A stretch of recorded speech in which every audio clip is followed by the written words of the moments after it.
Hey guys, Jack here from Salute the Magpie. Today we're going to be reviewing Moose Blood at the Birmingham Institute on the 3rd of October with Turnover and Boston Manor. Spoiler alert, it was lit! Overall, what can be said about the gig? Boston Manor brought the energy, Turnover brought the vibes, and Moose Blood brought the sing-alongs. So first up on the night we had Boston Manor. We've talked about them in the previous video, so I'm not going to go too much depth, but I just want to say that they just brought energy, they brought passion, and basically got the crowd going.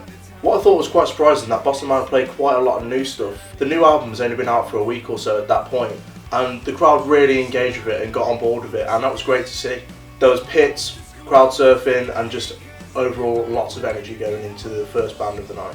This just seems like a perfect advert for their upcoming headline tour, which they were talking about, and handing out flyers at the end. If you're not listening to the new album, check it out and grab a ticket for their upcoming headline tour. The Salute the Magpie crew will be there, crowd surfing our little titties off.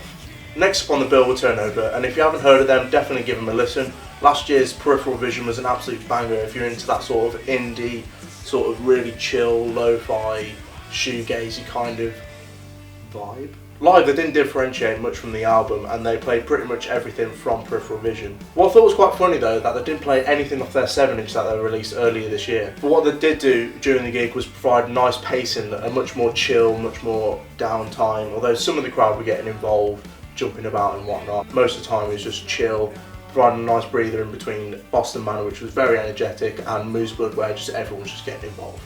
Finally, we had the headliner, Moose Blood. Now this was a sold out room, packed to the rafters, about 1,000 capacity room, and Moose Blood did deliver. The sing-alongs were huge, they sounded big, and I can see them only going up from here. The guitars were tight, the drums were good, and Eddie's vocals were on point once again. Setlist wise, it was good to see a mix of sort of both from I Keep You In Mind and their new album Blush. A particular favourite of mine is Shimmer, the more shoegazy, title fighty sort of track, which they played towards the end of the set just before the last two tracks. But of course they came out bursting with songs like Pastel and Honey, which just instantly got the crowd going, everyone singing along. Eddie had moments where he just didn't sing and just let the crowd take over. Knuckles was a great track to end on and has become a fan favourite instantly.